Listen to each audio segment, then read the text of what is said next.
궁금한 게 등단, 데뷔 이런 것들을 받았기 때문에 공식적으로 시인이란 얘기를 할 수 있고 그리고 이 시인이 이번에 당선되었던 이 작품은 2018년 24회 지용 신인문학상이라고 하는데 상금도 무려 적지 않은 500만 원을 받았다고 제가 들었어요.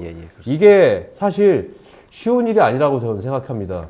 여기까지 되기 위해서 대단히 힘든 어찌 보면 제가 코너 안에 코너 맨 땅의 헤딩 같은 그런 어떤 노력과 고난의 시간이 있을 것 같은데 맞습니다. 그 단계까지 뛰어넘을 때 했던 일이 뭔지 그리고 이런 것들을 만약 우리 사람들에게 알려주면 뭔가 그들에게도 도움이 될 수 있을 것 같아서 그 비하인드 그것이 진짜 궁금합니다.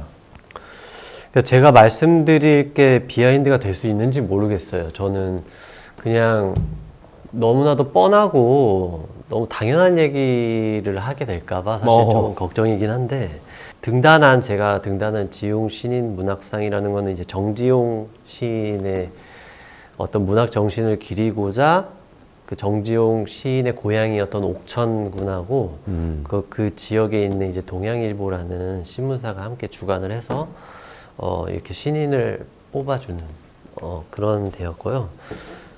참 운이 좋게도 좋게 봐주셔서 제 작품이 순환골목이 당선이 됐고 시인이라는 작은 타이틀을 좀 얻게 됐는데 사실 이 시인이 되는 게 쉽지가 않습니다. 생각보다.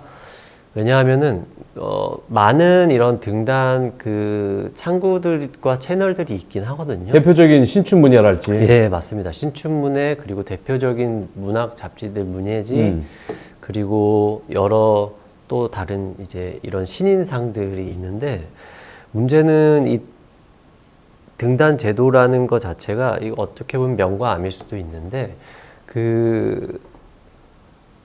한 명밖에 안 뽑아요.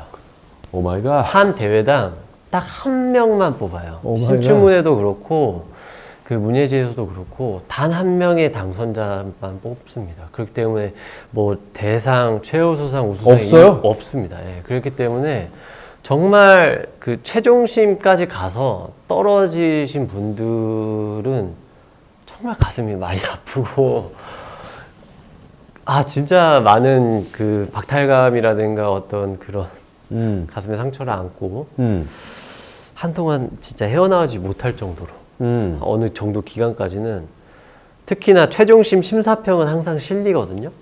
근데 최종심 심사평에 제 이름이 있는데 떨어졌다 막 하면은 저도 이제 몇 번 그런 경험이 있었는데 그때는 정말 너무 막 세상이 다 밉고 막 이런 식의 그래서 상당히 쉽지가 않았던 것 같아요. 그러니까 이게 되게 굉장히 운인 것 같아요. 제 생각에는 제가 뭐 진짜 잘 써서라기보다는 그때 시대도 있고 심사위원들 분들의 어떤 성향이나 기호도 있고 그분들이 그때 그 시를 읽었을 때의 상황, 감정 그런 것들도 상당히 많은 영향을 끼치고 라고 생각을 해요. 그래서 최종심까지 올라간 작품들이면은 웬만하면 거의 다 우수한 작품들이거든요. 그러겠죠. 정말 한 끗 차이로 당락이 결정되기 때문에 저뿐만이 아니라 많은 예비 이제 시인을 꿈꾸시는 그리고 물론 소설도 그렇고요, 평론도 그렇고 꿈꾸는 이제 문학도들은 엄청 긴 시간 동안 이런 습작 기간을 상당히 많이 갖습니다. 예. 실제로 저 같은 경우도 거의 5년 이상의 습작 기간을 갖고 모아서 그 중에서 이제 계속 도전을 하고 떨어지고 도전하고 떨어지고 도전하고 떨어지고 하다가 겨우 이렇게 뭐 감사하게도 매년마다 공모 기간 가장 중요한 어떤 시점에 대한 뭐 신문사랄지 기타 등등의 것들이 있으면 뭐 거기에 대해 스케줄로 딱 잡아놓고 그때까지 내가 몇 편을 쓰고 그 중에 한 편을 뽑겠다 뭐 이런 것들을 해보셨겠군요. 그렇게 쓰면 안 된다고 생각이 들어요. 계속 써야 돼요, 시는. 시는 어떤 날짜를 정해놓고 쓰는 게 아니라 네. 계속 평상시에 써놔야 됩니다. 써놓고 그 신춘문이라든가 이런 그 도래했을 때 그때 이제 그 중에 써놨던 것들 중에서 골라서 그 고른 것 중에서 이제 그나마 이런 것들이 좀 가능성이 있는 작품이겠다라는 것들을 그때 이렇게 채집해서 그것들 모아가지고 보내는 방식으로 그렇게 해야지 그 기간에 맞춰서 쓰겠다 하면은 절대 나오지 않습니다. 일리 있는 말씀이네요. 예. 그럼 이를테면 우리 쪽에서는 뭐 소설이나 시나리오 같은 경우는 계획을 세워서 아주 긴 장문이니까 그렇죠. 그런 부분들을 차곡차곡 해야만 완성될 수 있는데 맞습니다. 시라는 거는 어찌 보면 왜 그런 얘기들 가끔씩 들은데 정말 뭐 그렇게 얘기하죠. 필 받으면 예. 그냥 그 순간에 집중해서 글을 쓸 수 있으면 그게 한 번에 다 끝날 수도 있지만 시간이 걸려서 몇 차례 고치고 해서 완성될 수도 있지만 어쨌든 뭐 양에 대한 걸 얘기하자면 A4 2페이지에서 3페이지 길어서 그 정도면 되는 거잖아요. 예, 그래서 많이들 오해를 하세요. 이게 그 시인들은 뭐 밤에 뭐 주로 작업을 한다거나 그 뭐 그냥 필 받을 때 갑자기 막 일필휘지로 막 적어낸다거나 한다고 생각하는데 그렇지가 않아요. 어떻습니까? 사실 소설과 시나리오 작업과 거의 비슷합니다. 그래요? 예, 어떤 일정한 시간을 제가 정해서요. 그 시간 안에는 무조건 시를 쓴다라고 정해놔요. 그래서 저도 이 등단하기 전에는 9시, 10시부터는 책상에 꼭 앉아서 그 오후 4시까지는 그래도 시를 되든 안 되든 한 줄이라도 적는다라는 생각으로 계속 고민하고 그 다음에 이제 안 써질 저만 그렇게 작업하진 않고 많은 분들이 그렇고 뭐 물론 밤에 쓰시는 분들도 계실 거예요. 근데 저 같은 경우는 저도 그렇게 써봤지만 그거는 조금 약간 감정적인 배설이 훨씬 많더라고요. 네. 저는 제 입장에서는 안 그러시는 분들도 굉장히 많지만 그래서 이렇게 쓰면 안 되겠구나라고 해서 아침에 일어나거나 어쩌면 규칙적으로 글 쓰는 시간을 갖고 그 시간 안에 어떻게든 그냥 단 한 줄이라도 건지자라는 마음으로 그러니까 서두 조급하게 생각하면 안 되고 좀 성마르거나 뭐 이렇게 조갈증을 느끼면서 쓰면은 진짜 안 나오거든요. 근데 이제 한 문장만 건지자라는 생각으로 쓰면 어느새 한 편이 돼 있어요. 그렇게 돼서 이제 다음날 아침에 일어나면 그 작품, 어제 쓴 작품을 다시 한번 보고 또 고치고 그 다음에 새 작품 작업 들어가고 그런 식으로 반복하면서 작품을 쌓아가는 식으로 전 작업을 합니다. 사실 제가 존경하는 소설가인 조정래 소설가 분께서도 가장 원형적인 그 근로자의 형태로 작업을 하시는 걸로 유명한데 네. 저도 그런 부분을 대단히 그렇게 생각했었는데 우리 박신 얘기 들어보니까 시를 쓰는 것이 생각과는 달랐구나. 뭐냐면 노동자처럼 출근하고 퇴근하고 밥 먹는 시간 빼고는 늘상 글을 쓰는데 집중하고 있다. 예, 맞습니다. 이런 어떤 그 실제 현상에 대한 걸 다시 한번 깨닫게 되었네요. 시도 마찬가지예요. 소설가만큼이나 그 주로 책 독서 많이 하고 그 주로 글 쓰는데 일정 규칙적으로 생활을 하려고 합니다. 네. 사실 우리가 시라는 것도 그렇고 우리 요새 가장 유행하는 뭐 노래도 그런데 어떤 순간에 써진 글이 남들 앞에 읽혀지는 데까지 아주 긴 시간이 걸릴 수도 있는데 저는 그런 것들을 보면 시라는 건 가장 적극하게 쓸 수만 있으면 효과적일 수 있는데 제가 알고 있기로 우리 박신이 쓴 가사로 노래를 만들어진 게 있고 아까 밴드 생활했을 때 그것도 한번 들어보고 싶다 이런 생각이 들었는데 이게 유튜브의 속성상 저작권 때문에 못 들어보는 게 너무 안타까워요. 그때 밴드 생활했던 얘기 좀 해주십시오. 예. 제가 밴드를 시작한 거는 대학을 입학하고 바로 한 거의 1년 정도 있다가 친구들과 함께 인디밴드를 만들고 그 인디밴드를 만들어서 음악을 처음으로 시작을 했습니다. 그리고 초반에는 제가 음악적인 어떤 경험이나 지식이 부족했기 때문에 그 저희 멤버 중에 이제 버클리 음대를 간 친구도 있고 해서 그 멤버들에게 많이 의존을 했었어요. 음악적으로. 어떤 걸 맡으셨나요? 저는 거기서 이제 베이스 기타를 이제 연주를 했고요. 아무래도 그 전에 경험이 없다 보니까 가장 이제 처음으로 음악을 시작하기에 가장 좋은 입문 악기가 베이스 기타거든요. 그래서 마침 그 기타 또 그 베이스 기타 멤버를 구하기도 굉장히 쉽지가 않고 그러니까요. 했는데 제가 마침 또 그래 그럼 내가 베이스를 치겠다라고 해서 되게 그렇게 해서 시작을 하게 됐고 그러면서 이제 첫 번째 앨범도 준비하고 저희가 이제 정규 앨범을 내고 그러면서 초반에는 제가 가사 작업을 한두 곡 정도만 참여를 했었습니다. 처음에는. 처음에는? 네. 근데 이게 이제 뒤로 갈수록 제가 이제 함께 이제 시공부도 그때 병행을 했기 때문에 예, 그 이제 가사에 대한 욕심이 굉장히 생기더라고요. 대단히 많았겠죠. 예, 그래가지고 신이 되기 전에 음악을 했지만 어쨌든 다음 단계에는 내가 신이 될지 모를 상황에서도 맞습니다. 하고 싶은 마음이 있었기 때문에 그렇게 넘어갔겠죠. 예, 맞습니다. 예, 그래서요. 전 그리고 음악을 완성하는 게 멜로디도 멜로디지만 그 안에 메시지가 또 중요하다고 생각했기 때문에 얼마나 메시지를 미려하고 수려하게 표현을 할 수 있느냐도 저는 관건이라고 봐서 굉장히 중요하게 봤어요. 그러니까 보통 일반 대중가요 같은 경우는 내용보다는 소리, 은율, 그리고 아분이나 가군처럼 이런 라인 맞추는 거에 굉장히 많이 신경을 쓰잖아요. 네. 근데 저는 그것보다는 더 메시지적이고 조금 라임은 맞지 않더라도 네. 좀 더 새로운 표현이 있다면은 그런 식의 가사를 노래로 만들어 보고 싶다. 하나의 저의 또 하나의 실험이었던 거죠. 초반에는 굉장히 어설펐죠. 처음에 이제 가사 쓰는 것도 어설프고 했는데 그 이후에 이제 점점 하면 할수록 저희가 정규 앨범을 3개를 내고 3개나? 네, 3개나 내고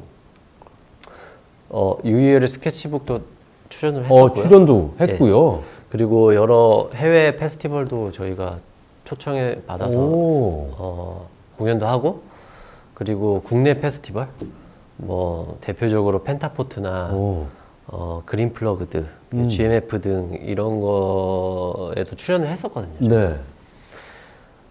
그렇게 해서 활동을 쭉 해나가다 보니까 이게 저희도 이제 노하우가 쌓이고 저도 이제 공부를 계속 하다 보니까 어느 정도 그 수준이 좀 올라왔는지 3집까지 딱 내고 3.5집으로 저희가 데모 앨범을 준비했는데 그때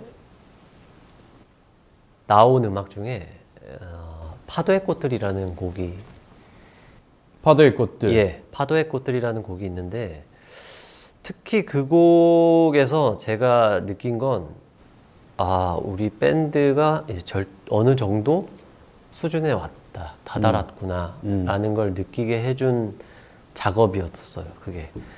왜냐하면은 음악적으로도 굉장히 완성도가 있었고 가사적으로도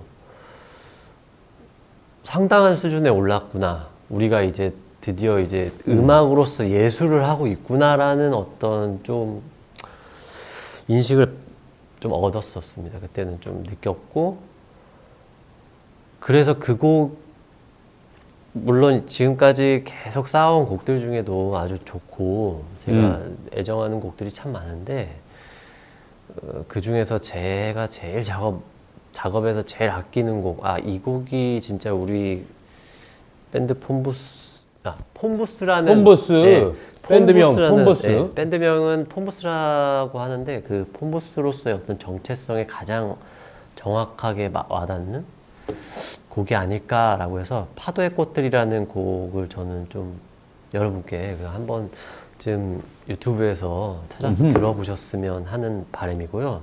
그 곡의 내용은 사실 세월호 참사에 대한 곡입니다. 이 곡의 특징은 멜로디적으로는 굉장히 그 물속 깊은 곳에서의 어떤 굉장히 무겁고 그 수압이 느껴지는 그런 사운드를 내려고 노력을 했고 사운드적으로는 그리고 가사가 특히 물 밖에 있는 사람들의 이야기가 아니라 물 안에 있는 사람들의 이야기 화자를 피해 가족들의 화자가 아닌 그 아이들이 직접 얘기를 하는 그 발화자가 아이들 입장에서 썼기 때문에 많은 세월호 관련 추모 노래들이 있는데 이 지점에서 다른 세월호 노래들이 바로 이 노래가 차별점이 된다라고 저는 생각을 하고 그 당시만 해도 예, 상당히 차별점이 있어서 좀 주목을 받았었어요. 그 인디 씬에서도 그 노래가. 예. 그래서 여기저기 여기저기 잡지에서 인터뷰도 좀 했고 좀 호평을 그래도 받았었습니다. 근데 그 이후에 이제 워낙 유명한 파페라 가수이신 그 임형준 가수신가? 네. 파페라 가수이신데 굉장히 유명하신 네. 분이세요. 그분이 해외 번안곡 독일에서 있던 곡을 번안해서 네. 나왔는데 그게 1000개의 바람이 되어라는 네. 곡이 나왔는데 그 곡도 아이들의 입장에서 썼더라고요. 네. 그래서 그 두 곡 제가 쓴 파도의 꽃들과 그 곡만이 유일하게 그런 시점에서 쓴 곡이 아닐까 생각이 됩니다. 이럴 때는 두말할 거 없이 그냥 일단 노래는 여러분 폰부스의 파도의 꽃들 유튜브에서 검색해서 보시기를 희망하고요. 링크 한번 걸어드리는 건 하단에 하도록 하겠습니다. 그리고 우리 박한 작가의 음성으로 파도의 꽃들 그 가사를 시로 만든 것 제목이 좀 다르죠. 그걸 한번 맞습니다. 낭독하시는 거 들어보도록 하겠습니다. 뒤집힌 꽃잎 바다의 노래 별이 떠 있나요? 기다리는 곳에 밤새 이슬들이 무겁진 않나요? 난 떠나온 곳에 바람만 외웠어요. 파도를 아무리 뒤적여봐도 소용없어요. 여긴 들어오지 마세요. 어둠과 날숨들이 엉킨 이곳은 뒤집힌 꽃잎. 종이 치질 않네요. 아직 밤인가요? 늦지 않았다면 이제 사과할게요. 별을 바라보며 사랑을 꿈꿨고 누군가 그리울 땐 꽃을 꺾었죠. 무슨 일이 일어난 거죠? 나는 분명 봄이었는데 겨울나무들처럼 온몸을 잃어버린 뒤집힌 꽃잎. 난 이제 알았어요. 별이 이토록 어둡다는 것을. 그리고 내 영혼이 이렇게 무겁다는 것을. 어머니, 울지 말아요. 난 이제 그만 어두워질게요. 다만 내 이름은 꽃잎이라 기억해줘요. 깊은 바닷속 종소리 들리진 않겠지만 이 수업도 어쨌든 끝이 나겠죠? 네, 사실 정말 안타까운 이야기를 시로 담아주셨습니다. 저도 이 세월호 때 좀 끔찍한 경험이 있습니다. 그때 참상은 다시 얘기할 것 없는데 그 참상 이후에 많은 사람들이 광화문에서 시위를 하고 단식을 할 때 끔찍한 참상을 보았습니다. 뭐냐면 저도 거기 아주 짧은 기간 동안 참여했었는데 바로 그 앞에 단식을 하는 사람들 바로 앞에 폭식 투쟁을 하듯이 오는 친구들이 있었고 그리고 지나면서 많은 사람들이 거기 계신 피해자의 부모님들에게 너희는 자식을 팔아서 돈을 벌려고 하는 그 짓이 정말 얼마나 나쁜 짓인지 모르냐 하면서 쌍욕을 하는 걸 아주 많이 들었어요. 여러분들 사실 그런 이야기를 직접 듣기, 아니, 보기 전에는 그런 사람이 있겠어? 라고 생각할 수 있겠지만 저는 그 짧은 기간 동안 보았을 때 과연 이렇게 끔찍한 참상을 겪고 고통스러운 사람에게 어떻게 저런 말을 하고 저렇게 오해를 의도적으로 할 수 있는지 이런 게 정말 이해가 되지 않았는데 느꼈죠. 그러면서 저렇게 다른 사람들을 어떻게 해야 할까? 그리고 그들이 만들려고 하는 세계가 우리와 확실히 다른 건 아닐까? 이런 퀘스천을 많이 갖게 되었습니다. 그러면서 하나 정말 큰 걸 하나 느끼게 된 건 확인해 본 건 제가 그 당시에 대안학교에서 아이들을 가르쳤는데 그 대안학교의 아이들에게도 그런 질문을 해보았어요. 이 사람들이 왜 저렇게 끔찍한 참상을 당한 사람들에게 그런 얘기를 할까 했더니 저도 그렇게 생각하는데요. 저희 아빠도 저희 엄마도 그렇게 말했어요 라고 말을 하는 아이들이 상당히 많았다는 것을 듣고 전 정말 놀랐습니다. 그들의 부모는 실제로 그들이 자식을 팔아서 돈을 벌기 위해서 그런 데모를 하고 단식을 하고 그렇게 느끼는 사람이 실제한다는 것을 바로 옆에서 보았던 거죠. 자, 우리 박 시인님. 사실 인간이 참혹한 상황을 겪게 된 사람들한테 돌을 던진다는 것 네. 사실 정말 끔찍한 일인데 예, 그렇습니다. 그런 것들을 보면서 과연 우리 같은 사람들은 어떻게 행동해야 될까? 우리가 고민해야 될 것은 무엇일까? 이런 생각에 대해서 본질적인 회의감이 들어요. 아, 예.